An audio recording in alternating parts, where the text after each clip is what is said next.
বন্ধুরা, আজকে তোমাদের সাথে শেয়ার করে নেব খুব সিম্পল একটা রেসিপি, ডিম টোস্টের রেসিপি, যেটা তোমরা সকালের জলখাবার বা সন্ধ্যের টিফিনে বাড়ির ছোটো থেকে বড় সবাইকে কিন্তু বানিয়ে দিতে পারো। প্রথমেই ব্রেডগুলোকে এইভাবে কিন্তু কেটে নিয়েছি। আমি ব্রেডের নিচের কালো অংশটা, সাইডগুলোকে ব্রাউন যে অংশগুলো সেগুলোকে সব কেটে নিয়েছি। এইভাবে স্লাইস করে কেটে নিলাম। এবার 3টে ডিমের আমি টোস্ট বানাবো, তাই জন্য 3টে ডিম ভালো করে ফেটিয়ে নিলাম ভেঙে। এবার তার মধ্যে দিয়ে দিচ্ছি রসুন কুচি, পেঁয়াজ কুচি, আর যে যেরকম ঝাল খেতে তোমরা পছন্দ করো সেইভাবে লঙ্কা কুচি দিয়ে দেবে। দিয়ে দিচ্ছি স্বাদ মতন লবণ আর গোলমরিচের গুঁড়ো।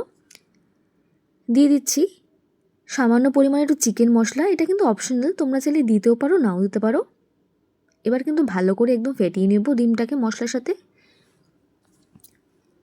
এবার কড়াইতে ফ্রাইং প্যান দিয়ে ব্রেডগুলোকে কিন্তু এক এক করে সেঁকে নেব।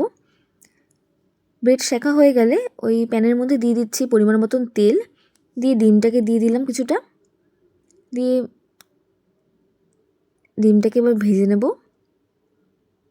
মোটামুটি 70-80% ডিমটা ভাজা হয়ে আসে, তার উপরে ব্রেডগুলো দিয়ে দিলাম। এবার আবারও 2 থেকে 3 মিনিট ভালো করে একটু উল্টে পাল্টে ভেজে নেব। তারপর ব্রেডের ওপর দিয়ে দিচ্ছি 2 চামচ করে লিকুইড দুধ, তোমরা চাইলে কিন্তু গুঁড়ো দুধও ব্যবহার করতে পারো জলে গুলিয়ে। এটা দিলে কিন্তু ব্রেডটা আরও সফট হয়ে যাবে আর খেতে কিন্তু ডাবল টেস্ট হয়ে যায়। আর 1 মিনিটের মতো সেকেন্ড রেডি হয়ে যাবে।